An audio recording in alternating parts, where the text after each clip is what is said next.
சாதம் காய்கறிகளும் பிரமாதம் அந்த கௌரவ பிரசாதம் இதுவே எனக்கு போதும்.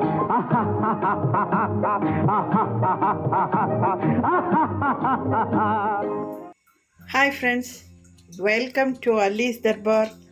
இந்த நாள் இனிய நாளாக அமைய வாழ்த்துக்கள். இன்றைக்கி எங்கள் வீட்டில் லஞ்ச் மெனு வந்து முருங்கைக்கீரை கூட்டு, தக்காளி பருப்பு ரசம், பாகக்காய் தொக்குங்க. அதுதான் ரெடி பண்ண போகிறேன். ஃபஸ்ட்டு இந்த முருங்கைக்கீரை கூட்டுக்குங்க ஒரு 1/4 கப்பு அளவு தோரம் பருப்பு வேக வச்சது, அதோட ஒரு இத்தினோண்டு குட்டி தக்காளியாக இருந்ததுங்க, ஒரு 3 தக்காளியும் ஒரே ஒரு பச்சை மிளகாயும் நறுக்கி போட்டிருக்கேன். இப்போ இந்த முருங்கைக்கீரையை நல்லா அலசிட்டு தண்ணியில் போட்டு வச்சுருக்கேன். இப்போ இது நல்ல ஒரு வடிகட்டியில் இதை வடிகட்டிட்டு தண்ணி இல்லாமல் நல்லா புழிஞ்சிட்டு இந்த பருப்போடு அந்த கீரையும் சேர்த்து இந்த கீரைக்கு மேலே கொஞ்சம் தண்ணி இருக்கிற மாதிரி வச்சு உப்பு, மஞ்சத்தூள், பெருங்காயம், உப்பு கூட இப்போ போட வேண்டாம், மஞ்சத்தூளும் பெருங்காயமும் சேர்த்து நல்லா ஒரு 3 விசில் மீடியம் ஃப்ளேமில் வச்சு வேக வச்சு எடுத்து வச்சுக்கோங்க. அடுத்தது என்னென்ன தாளிக்கிறதுன்றது இந்த கீரை கூட்டுக்கு தாளிக்கும் பொழுது நான் சொல்லிவிட்டு தாளித்து காட்டுறேன். இந்த பாகக்காய் தொக்குக்குங்க, இந்த நீட்டு பாவக்காய் மீடியம் சைஸாக 2 பெரிய பாவக்காய் கிட்டத்தட்ட ஒரு 1/4 கிலோலேருந்து 300 கிராம் இருக்குங்க. அந்த பாவக்காயை நல்லா கழுவிட்டு உள்ள கொட்டையெல்லாம் எடுத்துட்டு நமக்கு விருப்பமான ஷேப்பில் நறுக்கிக்கலாங்க. நான் இந்த மாதிரி நறுக்கியிருக்கேன். 1 டீஸ்பூன் உப்பு, 1 டீஸ்பூன் மஞ்சத்தூள் போட்டு நல்லா பெசரி வச்சுருக்கேன். இதுலேருந்து தண்ணி விடும் நல்லா, அதனால் அது நல்லா ஊறி இருக்கட்டும். ரசத்துக்கு வந்து நான் இந்த பாத்திரத்தில் தாங்க வைக்கிறேன், சின்ன பாத்திரமாக. நாங்கள் எங்கள் வீட்டில் 2 பேர், அதனால் சின்ன பாத்திரத்தில் வைக்கிறேன். நான் ஏற்கனவே இந்த தக்காளி ரசத்தை என்னோடய சேனலில் நான் அப்லோட் பண்ணியிருக்கேன், அதோட லிங்க்கையும் கொடுக்குறேன். பட் இருந்தாலும் இப்போயும் நான் இதை சொல்கிறேன். நீங்கள் உங்கள் வீட்டு நபர்களுக்கு தகுந்த மாதிரி எந்த பாத்திரத்தில் நீங்கள் ரசம் வைக்க போகிறீங்களோ அந்த பாத்திரத்துக்கு பாதி நல்ல நீர்க்க கரைச்ச புளித்தண்ணி, திக்காலாம் இருக்கக்கூடாது, அது ஒரு பாதி, பருப்பு தண்ணி, பருப்பு வேக வச்சு அந்த பருப்பு தண்ணி, இது பாதி அது பாதி, அந்த அளவுக்கு தான் இருக்கணும் அந்த பாத்திரத்துக்கு. அதில் தக்காளி மீடியம் சைஸாக ஒரு தக்காளி, தேவையான அளவு உப்பு, பெருங்காயத்தூள், ரசப்பொடி, நீங்கள் வீட்டில் என்ன ரெடி பண்ணி வச்சுருக்கீங்களோ அந்த ரசப்பொடி. இந்த ரசப்பொடியில் ஒரு டீஸ்பூன் அளவு ரசப்பொடி சேர்த்துட்டு உப்பு, மஞ்சத்தூள், பெருங்காயம், ஒரு 1/2 டீஸ்பூன் அளவு நாட்டு சர்க்கரைங்க நான் சேர்ப்பேன் ரசத்துக்கு, சேர்த்து தயார் பண்ணி வச்சுருக்கேன். இப்போ இதை தாளிக்கிறதுக்கு ஒரு 2 பூண்டுங்க அதை நசுக்கி வச்சுருக்கேன், ஒரு பச்சை மிளகாயை கீனி வச்சுருக்கேன். இப்போ 1 பை 1 நம்ம செய்யலாம். இப்போ இது பாவக்காய் இது ஊறுற வரைக்கும் இந்த ரசத்தையும் இந்த கீரை கூட்டையும் நம்ம ரெடி பண்ணிவிட்டு கடைசியாக இந்த பாவக்காய் தொக்கு எப்படி பண்ணுறதுன்றதை நான் காட்டுறேங்க. நான் கடாயில் ஒரு டீஸ்பூன் நெய் சேர்த்துருக்கேங்க. ரசத்துக்கெல்லாம் நெய்யில் தாளிச்சிங்கன்னா நல்லாயிருக்கும். இப்போ நெய் இது சுட்டுட்டு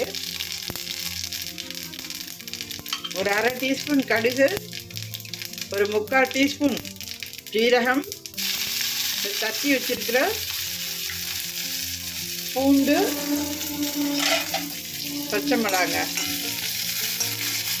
இதை கொஞ்சம் லோ ஃப்ளேமில் வச்சுட்டு செய்யுங்க.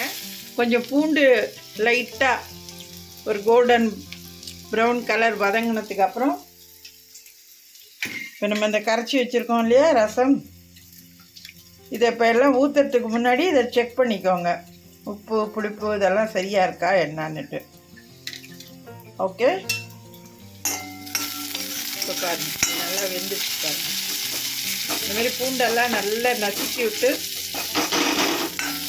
நல்லா வதக்கி விடுங்க. இப்போ பாருங்க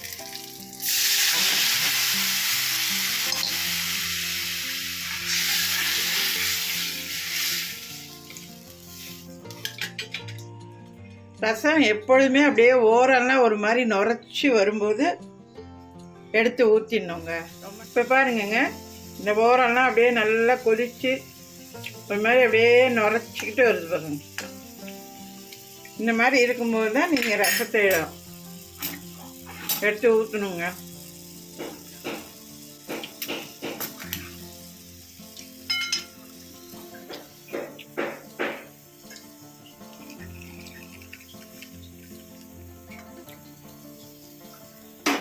திருப்பி கொஞ்சோண்டு பருப்பு தண்ணியோ இல்லை வெறும் குக்கிங் வாட்டரோங்க அது நல்லா இந்த மாதிரி கலக்கி விட்டுட்டு அந்த ரசத்துலேயே ஊற்றிடுங்க.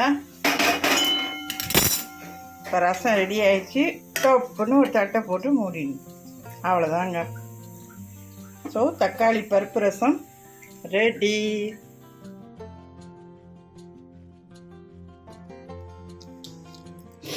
இப்போ பாருங்கங்க, இந்த கீரை நல்லா வெந்துடுச்சு பாருங்கள். ஒரு 3 விசில் விட்டேங்க. கீரை வெந்ததுக்கு அப்புறம் தான் நான் உப்பு சேர்த்தேன். அப்போ தான் குவான்டிட்டி எவ்வளோ அதுக்கு தகுந்த மாதிரி உப்பு சேர்க்கணும். இப்போ பாருங்கங்க, கூட்டு ரெடி ஆயிடுச்சுங்க. ஒரு 1/4 கப்பு தேங்காய் அப்படியே மிக்சியில் விப்பர் மோடில் விட்டு பொடி பண்ணி இதோட சேர்த்துட்டேன். 1 table spoon cooking oil, coconut oil, gingelly oil எதில் வேணாலுங்க. 1 டீஸ்பூன் கடுகு, 1 டீஸ்பூன் உளுத்தம்பருப்பு, ஒரு 10 சின்ன வெங்காயத்தை உரிச்சு நறுக்கினதை தாளித்து இதோட சேர்த்துட்டாங்க. இதில் காரம் வந்து நான் ஒரே ஒரு பச்சை மிளகா தாங்க சேர்த்துருக்கேன். நீங்கள் சாம்பார் தூள், குழம்பு தூள்னு எதுவும் வச்சுருந்தீங்கன்னா அது கூட நீங்கள் ஒரு 1/2 டீஸ்பூன் அளவு உங்கள் காரத்துக்கு தகுந்த மாதிரி இந்த கொதிக்கும் பொழுதே எல்லாம் இதோட சேர்த்து கொதிக்க வச்சு இறக்கிடுங்க. ஸோ முருங்கைக்கீரை கூட்டு ரெடி.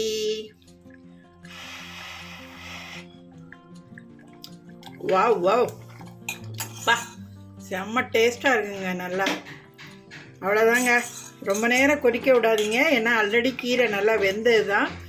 எல்லாத்தையும் போட்டுட்டு தாளித்து ஒரு 5 மினிட்ஸ் அவ்வளோதான் லோ ஃப்ளேமில் கொதிக்க வச்சு இறக்கிடுங்க. இதோட இன்க்ரீடியன்ட்ஸ்லாம் நான் டிஸ்கிரிப்ஷன் பாக்ஸில் கொடுக்குறேன். இப்போ இந்த பாவக்காய் பாருங்கள், நல்லா ஊறி சூப்பராக இருக்குங்க. ஒரு 2 டேபிள் ஸ்பூன் அளவு குக்கிங் ஆயில் வச்சுருக்கேங்க. இப்போ இந்த பாவக்காயெல்லாம் இந்த எண்ணெயில் கொஞ்சம் கொஞ்சமாக போட்டு இதை கொஞ்சம் நல்ல ஒரு 90%ங்க லோ ஃப்ளேம்லேயே வச்சு நல்லா இதை பொரித்து எடுங்க. அடுத்தது தாளிக்கும் போது என்னென்ன சேர்த்து தாளிக்கணுன்றதை தாளித்து காட்டுறேன். இப்போ பாருங்கங்க, இந்த பாவக்காயை இந்த மாதிரி ஒரு 75% அளவுக்கு இந்த மாதிரி எண்ணெயில் வறுத்து எடுத்து வச்சுங்க. இப்போ பாருங்கங்க, இந்த மாதிரி மீடியம் சைஸ் 2 பெரிய வெங்காயத்தை பொடியாக நறுக்கிட்டேன். அதே மாதிரி மீடியம் சைஸுங்க. நமக்கு தொக்கு எந்த அளவுக்கு தேவையோ அந்த அளவுக்கு தக்காளி சேர்த்துக்கலாம். நான் வந்து நல்லா கொஞ்சம் மீடியம் சைஸாக உள்ள 2 தக்காளியை பொடியாக நறுக்கியிருக்கேங்க.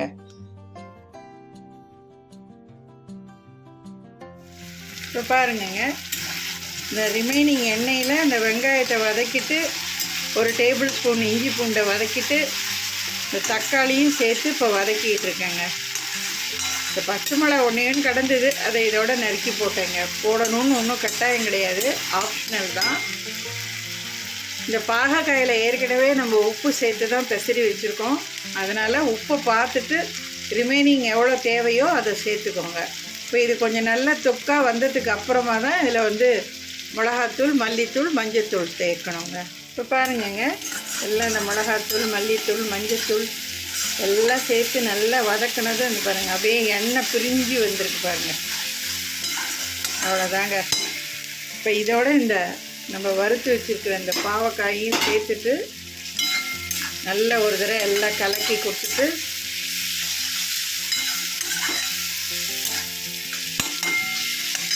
இப்போ இது வேகிறதுக்கு தகுந்த மாதிரி ஒரு 1/4 டம்ளர்லேருந்து ஒரு 1/2 டம்ளர் தண்ணி போதுங்க.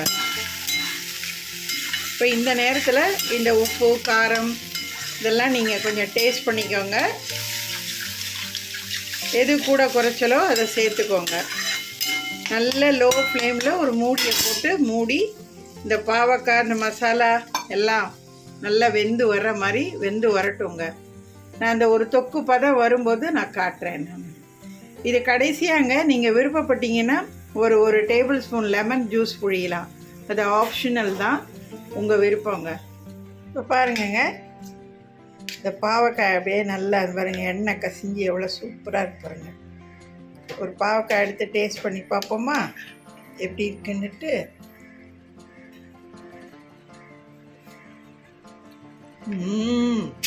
பா, சூப்பராக இருக்குங்க. நல்லா இது அப்படியே ஒரு ஸ்பூன் சாதத்தில் போட்டு நெய் ஊற்றி அப்படியே பசஞ்சு சாப்பிட்டிங்கன்னா சூப்பராக இருக்குங்க. நல்லா நாங்கள் சாம்பார் சாதத்துக்கெல்லாம் இதெல்லாம் நிறைய செஞ்சு சாப்பிட்ருக்கோங்க. எல்லாம் ஆல் ஃபேவரட்.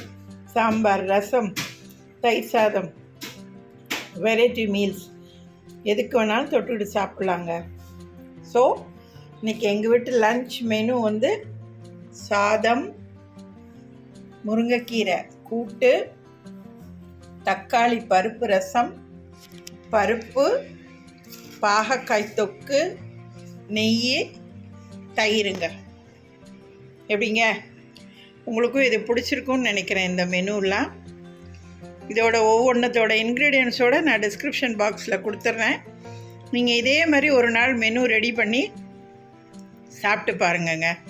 இப்போ நாங்கள் எங்கள் வீட்டில் 2 பேர், நான் சொன்ன அளவுகள் எல்லாம் 2லேருந்து 3 பேர் வரைக்கும் நல்லா தாராளமாக சாப்பிட்லாங்க. சாதம் மட்டும் உங்கள் வீட்டு ஆளுங்களுக்கு தகுந்த மாதிரி கூடவோ குறைச்சலோ வடிச்சுக்கோங்க.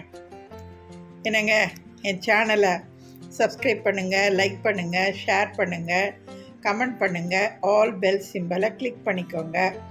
என்னோடய எல்லா வீடியோவும் நோட்டிஃபிகேஷன் சிம்பிளோட உடனே உங்களுக்கு அப்லோட் ஆகிடும். எனக்கு நல்லா சப்போர்ட் பண்ணுங்கங்க. உங்களுடைய ஆதரவு என்னுடைய வளர்ச்சி, மகிழ்ச்சிங்க. வாழ்த்துக்கள். அடுத்து ஒரு லஞ்ச் காம்போ ஆர் லஞ்ச் மெனுவில் உங்களை நான் சந்திக்கிறேன். Have it. Emmy. See you next. Bye-bye.